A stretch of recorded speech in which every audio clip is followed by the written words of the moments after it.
Nagsimula sa loob ng isang bilangguan na sadyang ginawa para sa mga mamamatay tao, palaging may tensyon sa paligid. Isang umaga, isang maskuladong bilanggo na nagngangalang James ang pilit na pumunta sa unahan ng pila para pagkain.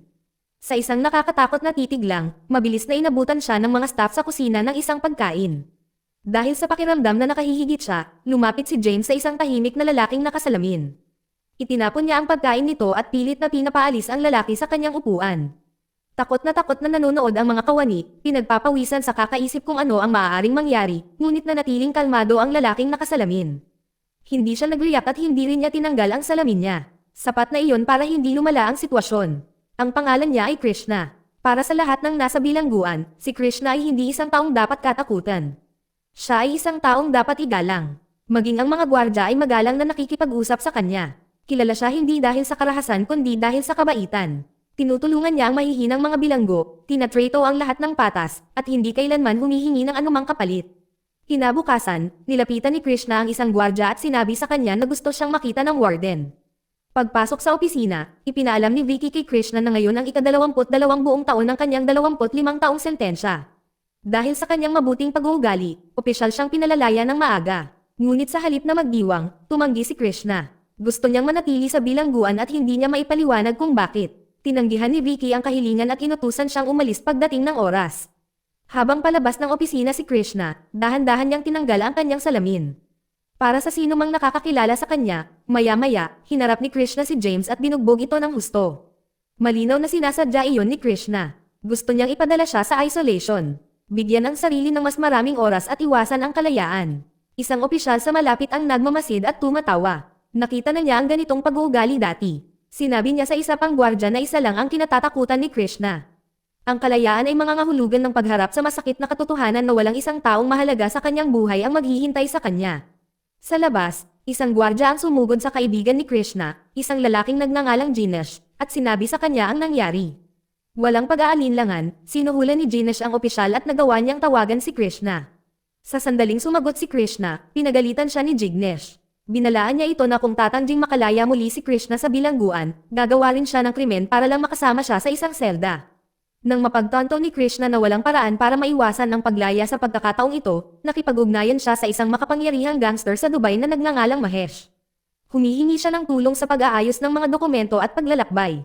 Gusto nang umalis ng bansa ni Krishna sa oras na makalabas siya ng bilangguan. Kalaunan sa tahimik na kalungkutan ng selda ng paghihiwalay, umupo si Krishna sa tabi ng maliit na bintana. Ang kanyang mga iniisip ay bumalik sa taong 2001, 22 taon na ang nakalipas, noong ibang-iba pa ang buhay niya. Noon, nasa kolehiyo siya at nakatira kasama ang kanyang matalik na kaibigang si Jignesh at ang kanyang puso ay puno ng kabataan at pag-asa.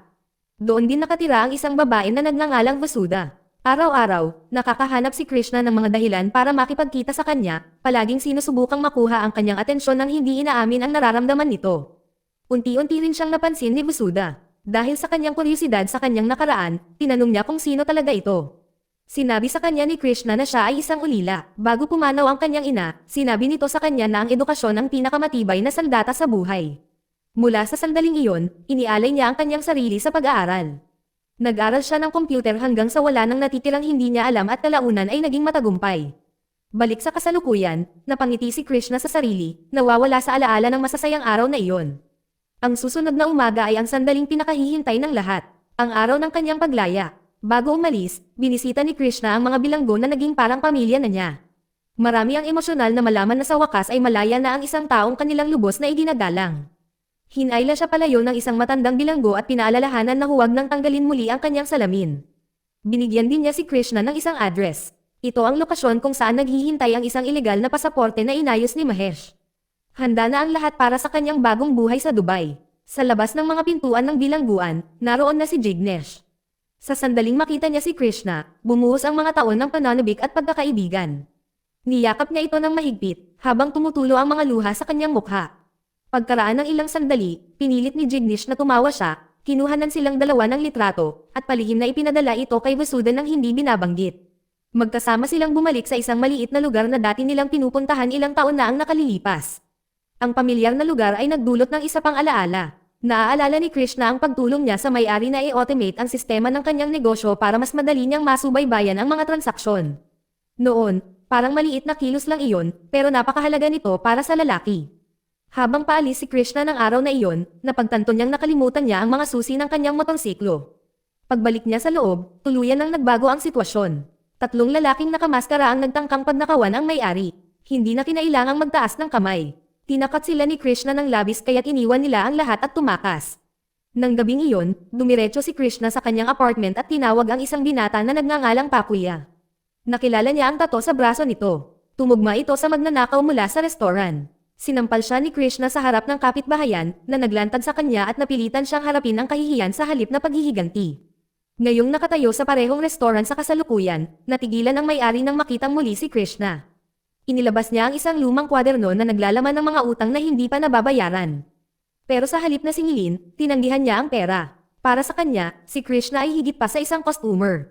Siya yung taong minsang nagprotekta sa kanya noong panahong walang ibang makakagawa. Nagpapasalamat siya, niyakap siya nito ng mahigpit. Habang nakaupo sila at umiinom ng tsaa, hiniling ni Krishna kay Jignesh na bisitahin ang kanilang lumang apartment complex. Sa sandaling magawa ang kahilingan, muling naalala ni Krishna ang nakaraan. Naaalala niya na ipinatawag siya sa opisina ng kanyang amo at nakatanggap ng balitang nakapagpabago ng kanyang buhay. Napili siyang maglakbay patungong Germany sa loob ng 2 taon upang ipagpatuloy ang kanyang pag-aaral sa computer science. Ito ang pinakadakilang pagkakataon sa buhay niya. Ibinahagi niya ang balita kay Vasuda, at labis itong natuwa. Ngunit sawi ang puso ito, dahil alam nilang malayo ang naghihintay sa kanila. Nang gabing iyon, pinili nilang gugulin ang bawat sandali na magkasama, alam nilang iyon na ang huli nilang sandali bago siya umalis. Nang gamabi na at nakauwi na sila, sinikap nilang maging maingat. Humingi si Vasuda na ibaba siya sa isang kalapit na interseksyon para walang maghinala sa kanilang relasyon. Hiniling niya kay Krishna na sumunod pagkalipas ng 5 minuto. Pero habang naglalakad ng mag-isa, nagbago ang lahat. Dinukot si Vasuda at kinaladkad papasok sa isang bodega. Sa loob, binugbog at tinakot siya. Nang marinig ang mga sigaw sa malayo, walang pag-aalinlang ang tumakbo si Krishna patungo sa pinanggagalingan ng tunog. Nang matagpuan niya ito, nadurog ang kanyang puso sa nakita. Dahil sa matinding galit at sakit, sumugod siya. 2 sa mga kidnapper ang hindi na nakaligtas. Kinaladkad niya ang kanilang mga bangkay sa kalye, dala ng dalamhati at puot. Balik sa kasalukuyan, sa wakas ay bumalik si Jignesh matapos makakuha ng pahintulot para sa kanilang pagbisita. Siya at si Krishna ay nagpasalamat sa may-ari ng restoran sa huling pagkakataon at saka umalis. Maya-maya pa ay nakarating na sila sa dating apartment na tinitirhan nila. Isa na namang alaala ang ibinabalik ng gusali. Naaalala ni Krishna na binigyan niya si Vasuda ng isang maliit na singsing na plastic, isang simpleng simbolo ng kanilang pag-ibig. Kalaunan, bumalik siya sa mismong lugar na ito na may dalang isang tunay na singsing na handang ipalit ito. Iisang tao lamang sa labas ng kanilang relasyon ang nakakaalam tungkol sa sandaling iyon, at iyon ay si Pacquiao. Sa loob ng apartment, binuksan ni Krishna ang ilaw, na siyang gumising kay Jignesh, na kanina pa nakatulog at malinaw na hindi niya nagustuhang masaksihan ang mga romantikong alaala. Itinago ni Krishna ang tunay na singsing sa loob ng kahon ng metro ng kuryente sa pag-asang mapanatili itong ligtas. Pero nang buksan niya itong muli makalipas ang ilang taon, wala na ang singsing. Bago pa niya maintindihan ang pagkadismaya, sumigaw si Jignesh na may dumating para bisitahin siya.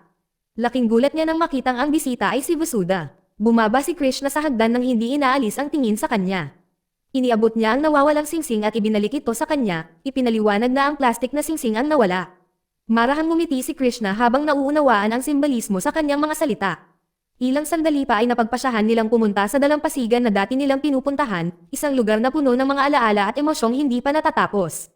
Doon sila nag-uusap tungkol sa buhay. Ibinahagi ni Vasuda na ang kanyang mga kapatid ay lumago at naabot ang lahat ng kanilang pinapangarap. Isa ay piloto at ang isa naman ay doktor. Nagtayo siya ng negosyo ng paghabi na lumawak sa buong bansa at sa iba pang lugar. Habang umiinit ang usapan, biglang tumunog ang telepono niya. Asawa niya iyon. Walang pag-aalinlangan, sinabi niya rito na kasama niya si Krishna at iuuwi niya ito. Hindi komportable si Krishna at sinubukang tumanggi, ngunit nagpumilit si Vasuda. Hiniling ito ng kanyang asawa at balak niyang tuparin ito. Samantala, si Jesh ay pumunta sa isang taguan ng mga gangster upang kunin ang pasaporte ni Krishna. Pagkatapos lamang niyang maipakita ang isang personal na sulat galing kay Mahesh ay saka lamang siya pinayagang pumasok. Iniabot ng isang babae ang mga pekeng dokumento. Handa na ang lahat para sa paglipad ni Krishna patungong Dubai ng gabing iyon. Pagbalik sa tahanan ni Vasuda, kapanapanabot ang pagsalubong. Tila hindi nasisiyahan ang kanyang asawang si Abhijit sa sitwasyon. Malinaw niyang sinabi na ang pagbisitang ito ay hindi perpekto ngunit tila gumagana na ang lahat. Mas nagulat si Krishna nang mapansin niyang naruroon din ang opisyal ng Korte Suprema. Inakay ni Abhijit si Krishna sa labas upang mag-usap ng pribado. Sa loob-loob ni Vasuda, tahimik na hawak niya ang plastic na singsing na minsang ipinaalala sa kanya ni Krishna ng isang pag-ibig na hindi niya lubusang binitawan. Nauunawaan na ni Krishna ang katotohanan. Si Ahijat ang lumaban para sa kanyang paglaya taon-taon. Gustong malaman ni Krishna kung bakit at kung ano ang inaasahan niya bilang kapalit. Bago pa man siya makatanggap ng sagot, pumasok na si Vasuda sa silid. Napilitan si Ahijat na baguhin ang usapan. Ilang sandali pa, tumunog muli ang telepono niya. May apurahang isyu sa kanyang negosyo, at kailangan na niyang umalis agad. Nagpatuloy ang pag-uusap sa pagitan ni Krishna at Ahijat, at sa wakas ay nagsimulang mabunyag ang katotohanan. Sa nakalipas na 5 taon, tahimik na nagtatrabaho si Ahijat sa likod ng mga eksena upang mapalaya si Krishna mula sa bilangguan.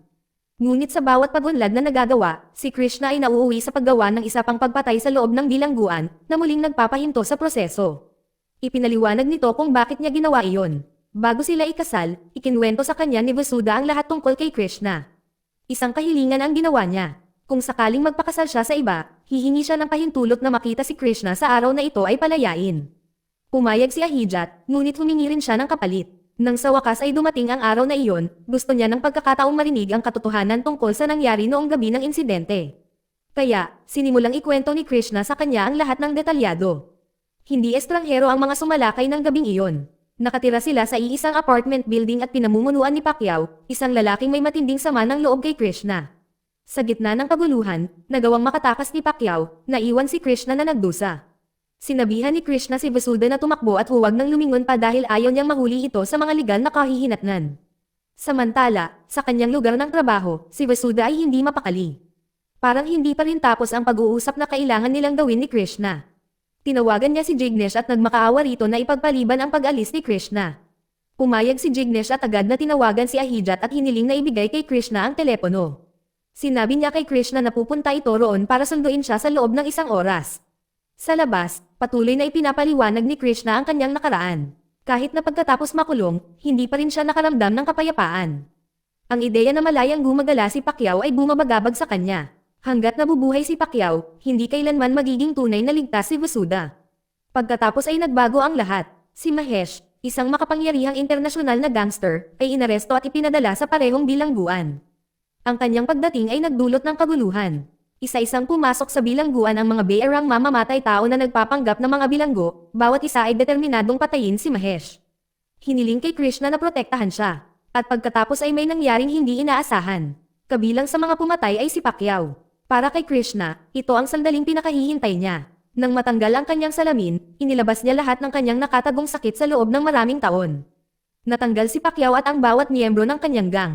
Mula sa sandaling iyon, utang na loob ni Mahesh kay Krishna ang kanyang buhay at hindi niya ito nakalimutan.